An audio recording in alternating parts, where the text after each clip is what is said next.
Kenapa kau membuat ekspresi seperti itu? Tanya Zeva. Maksudmu? Wajahmu tadi saat menatap Boy. Kenapa kau sangat marah? Zeva menarik kursi meletakkan Russell sebelum duduk di sana.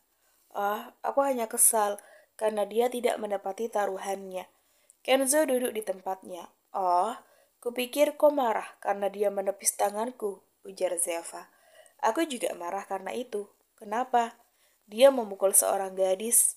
Zeva melirik Zafi yang memperhatikan Kenzo dengan tatapan besar. Kenzo yang ditatap, Zeva yang tidak nyaman.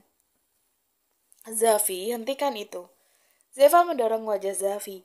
Ya ampun Zafi, berhentilah posesif pada saudarimu sendiri. Lebih baik kau temani aku ke kantin sekarang. Aku belum sarapan dan aku lapar. Lian menyeret Zafi keluar dari kelas. Kau pasti tidak nyaman dengan Zafi kan? Tanya Zeva. Tidak, aku merasa apa yang dia lakukan sangat wajar. Jika aku memiliki saudari perempuan yang menarik perhatian para laki-laki, aku juga akan bersikap posesif. Mungkin aku jadi lebih berlebihan daripada Zafi. Ujar Kenzo. Kau benar-benar berbeda dengan bagaimana aku melihatmu untuk pertama kalinya. Zeva tersenyum. Memang bagaimana kau melihatku? Tanya Kenzo. Bajingan dingin, sombong dan menyebalkan. Sekarang kau berubah menjadi si tampan penggoda. Zeva tertawa. Aku tidak pernah menggoda seseorang sebelumnya. Ujar Kenzo. Kau terus menggodaku loh. Aku melakukannya hanya kepadamu. Kenzo menatap Zeva dengan lekat. Kan, mulai lagi. Zeva menyentuh hidung Kenzo dengan jari telunjuknya. Aku tidak sadar melakukannya. Kenzo menutupi wajahnya. Ngomong-ngomong, kau tidak pernah menceritakan kehidupanmu sebelum pindah kemari, ujar Zeva. Mau mendengarnya? Kalau kau mau menceritakannya. Ini membosankan. Tidak apa-apa. Sebenarnya aku pindahan dari kota kecil. Di sana aku kurang bisa bergaul dengan orang-orang. Mereka menganggapku tidak asik. Di sekolah SMA sebelumnya aku pernah dibully, ujar Kenzo. Apa kau melawan? Tanya Zeva. Aku tidak melawan di sekolah. Aku menghampiri mereka satu persatu di jalanan, lalu memukul mereka. Aku masih ingat bagaimana mereka menangis dan meminta ampun. Kenzo memandangi kepalan tangannya. Kerja bagus. Kau tidak boleh membiarkan para pembuli melakukan apapun yang mereka mau. Terus, apa lagi? Tanya Zeva. Sejak saat itu, aku tidak pernah dibully lagi, tapi aku tidak dekat dengan siapapun. Kebanyakan orang di sekolah takut kepadaku. Bahkan ada satu guru yang bergetar ketakutan setiap kali melihatku. Kenzo tersenyum geli saat mengingat wajah guru itu. Kau telah melakukan sesuatu yang keren, ujar Zeva. Bagaimana denganmu? Aku. Ya, hanya seorang pelajar SMA biasa, ujar Zeva. Kau tinggal berpisah dengan orang tuamu kan? Tanya Kenzo. Iya, jarak sekolah dengan rumah kami tuh sekitar 1 jam. Aku tidak mau capek pulang pergi, makanya aku memutuskan tinggal sendiri. Walau begitu, aku sering mengirim pesan kepada mereka. Kalau tidak, mereka akan ngambek dan tidak memberiku uang jajan. Zeva tertawa. Kau memiliki orang tua yang baik, Kenzo tersenyum. Hahaha. Hah? Tawa Zeva luntur saat ia ingat Boy menyebut Kenzo yatim piatu. Kau sendiri? Kau tinggal dengan siapa? Tanya Zeva. Sendirian. Kedua orang tuaku meninggal saat aku masih kecil. Mereka bunuh diri, ujar Kenzo. Bunuh diri? Zeva terkejut. Kondisi keluarga kami sangat buruk. Kami hidup miskin dan sering kelaparan. Saat itu, mereka ingin membunuhku lebih dulu, tapi mereka tidak jadi melakukannya. Sebagai gantinya, ayah menyuruhku diam di luar rumah selama mereka mencoba mati. Begitu aku masuk ke dalam, mereka berdua sudah gantung diri. Aku dirawat oleh pamanku. Itu kali pertama aku tahu kalau ibuku memiliki saudara. Dia orang yang sangat baik, dia juga yang membantuku bangkit dari guncangan mental. Hal terakhir yang orang tuaku katakan, mereka ingin aku jadi lebih kuat dan hidup dengan baik. Makanya aku ingin jadi kuat dan membuktikan kepada mereka kalau aku bisa jadi kuat. Kenzo mengepalkan tangannya dengan erat. Hei. Zeva menarik tangan Kenzo yang dikepalkan. Kuku-kuku Kenzo menancap di telapak tangan. Untuk saja tidak menimbulkan luka. Aku minta maaf atas apa yang terjadi dengan keluargamu. Ujar Zeva, meminta maaf di sini bukan hanya dari seseorang yang bersalah, tapi dari seseorang yang ikut merasakan kehidupan orang lain. Ah, sialan. Tanpa sadar aku meminta maaf karena hal ini. Zeva tidak mungkin mencabut kalimatnya lagi. Dia hanya merasa aneh pada dirinya sendiri. Terima kasih, ucap Kenzo. Mereka bertatapan satu sama lain tuh cukup lama. Sampai sekotak susu diletakkan di atas meja membuat mereka terkejut. Zafi, apa yang kau lakukan?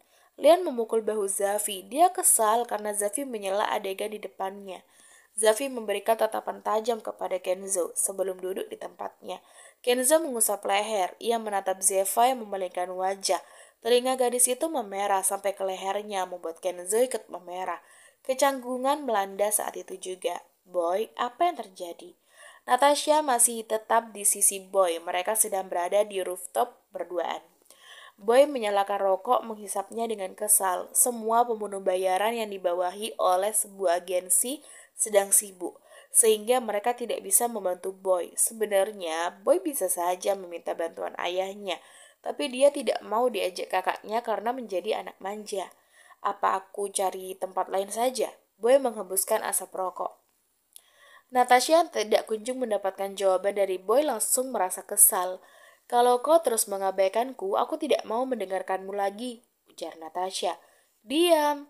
Boy mencengkeram mulut Natasha dengan tangannya. Natasha terkejut. Dia sontak memegangi pergelangan tangan Boy dengan kedua tangan yang bergetar. Jangan lupa, tanpa kedua orang tuaku, orang tuamu tidak akan mendapatkan posisi di pemerintahan, ujar Boy. Maaf, Boy.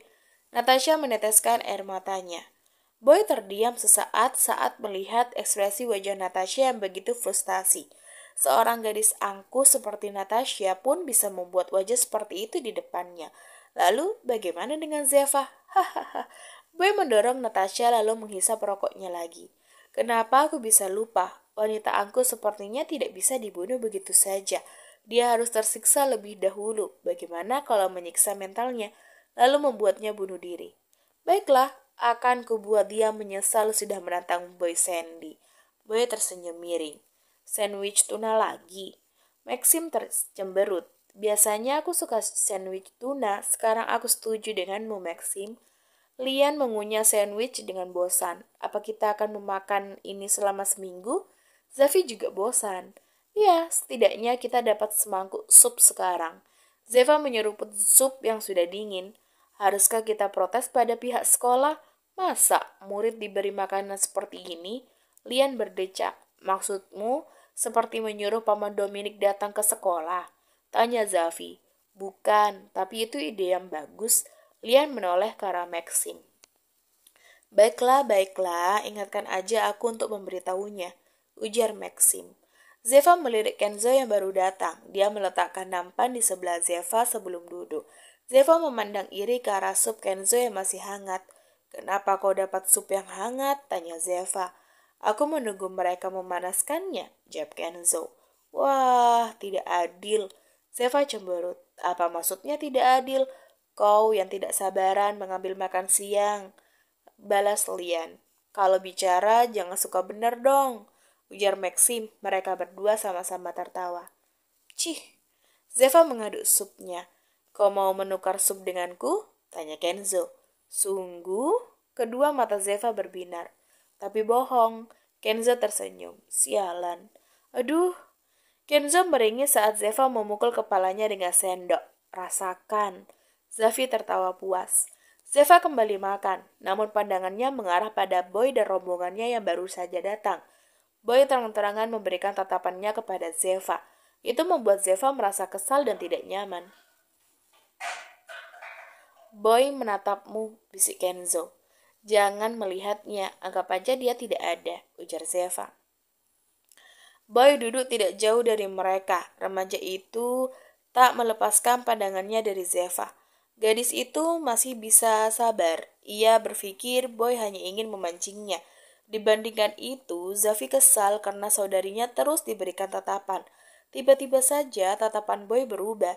Itu seperti tatapan penuh remeh sambil menjilati bibir bawahnya. Zafi? Zeva bicara pelan membuat Zafi yang ingin melemparkan sup ke arah Boy langsung mengurungkan niatnya. Tidak ada angin apapun, seseorang muncul dan menyenggol Zeva, membuat sup yang ia pegang mengotori kaos yang dipakai oleh gadis itu. Astaga, maafkan aku. Murid itu memunguti peralatan makanannya yang berantakan. Makanan yang belum sempat disentuh sedikit pun itu berserakan di lantai. Zeva, kau baik-baik saja? Kenzo khawatir itu sup panas. Tidak apa-apa, ini dingin kok, ujar Zeva. Ia menatap murid yang menyenggolnya dengan tajam. Maafkan aku tidak sengaja. Murid itu berteriak saat Zafi menarik kemejanya. Zafi? Zeva menghentikan perbuatan Zafi, tapi dia, sudahlah, aku hanya perlu ganti baju, ujar Zeva. Tapi kau kan tidak punya baju ganti, ujar Zafi. Dia hanya ingat, Zeva meletakkan baju dalam di lokernya. Aku punya pakaian lain di lokerku, kau mau meminjamnya? Tanya Kenzo. Tidak usah. Baiklah, Zeva memotong kata-kata Zafi. Zafi merasa kesal, namun ia sadar kalau Zeva memang perlu pakaian ganti. Kenzo membawa Zeva ke ruang loker. Ia memberikan kaos berwarna hitam yang sangat besar. Maaf, aku hanya ada ini, ujar Kenzo. Tidak masalah, terima kasih. Zeva mengambil kaos itu dan pergi ke ruang ganti. Ruang ganti terdiri dari 2 ruangan, sebelah kanan untuk perempuan dan sebelah kiri untuk laki-laki. Di tempat ini, para murid biasanya mempersiapkan diri untuk kelas olahraga, kelas ekstrakurikuler, atau hal-hal lain yang membuat mereka mengganti pakaian atau merias diri. Oh, Zeva. Terlihat seorang gadis di dalam ruang ganti perempuan. Hai. Zeva tersenyum ke arahnya. Dia adalah mantan teman sekelas Zeva. Mereka tuh cukup akrab. Kau jadi terkenal sekarang ya, Zeva? Gadis itu tertawa. Aku kan sudah bilang, aku akan terkenal pada masanya. Zeva mengibaskan rambutnya dengan sombong. Kalau begitu, tetaplah seperti ini. Sekolah jadi lebih baik setelah kau mengalahkan Natasha. Aku duluan ya. Kita harus makan malam bersama lain kali. Dah. Gadis itu keluar dari ruang ganti. Zeva melepaskan kaos yang dia pakai beserta bagian di dalamnya. Zeva langsung mencium aroma sup dari kedua pakaian itu. Baru selesai memakai dalaman, pintu luar dibuka. Zeva langsung tahu siapa yang masuk ke dalam. Hei, Boy tersenyum. Dia menutup pintu dan menguncinya. Seperti yang Zeva duga, ini adalah jebakan. Murid yang menumpahkan sup adalah suruhan Boy. Zeva tahu dari sup yang tumpah ke pakaiannya. Jika sup itu masih hangat, Zeva akan percaya kalau murid tersebut baru datang ke kantin. Dia sudah bersiap-siap sedari tadi sebelum Boy memberikan isyarat untuk menabrakkan dirinya. Ini bukan tempat untuk laki-laki. Zeva membalikkan badan membelakangi Boy. Oh, apa kau sudah sedang menyombongkan diri sekarang? Boy mendekati Zeva. Jangan mendekat. Zeva melempar kaos yang ditumpahi sup ke arah Boy. Remaja itu langsung menangkap kaos Zeva dan mengendus aromanya. Kau memiliki aroma yang baik, ujar Boy. Itu aroma sup, bodoh. Zeva masih belum memakai kaosnya. Ia berjaga-jaga kalau Boy memukulnya saat dia memakai kaos. Benarkah? Aku tidak sadar. Aku hanya mencium aroma vanila yang lembut. Boy melempar kaos Zeva. Kau memiliki penciuman yang baik. Zeva waspada saat Boy semakin mendekat. Kenapa? Apa kau takut? Boy menghimpit tubuh Zeva di dinding. Dia meletakkan lengan di atas kepala gadis itu. Satu tangannya memegangi dagu Zeva. Kemana keberanian seorang Zeva Marietta pergi? Boy tersenyum miring saat melihat ekspresi Zeva yang nampak sangat kesal. Menyingkir. Zeva mendorong dada Boy, namun remaja itu malah menarik tangan Zeva, mencengkramnya dengan kuat di dinding. Apa kau masih perawan? Bisik Boy. Bajingan. Zeva bergetar. Dia sangat marah.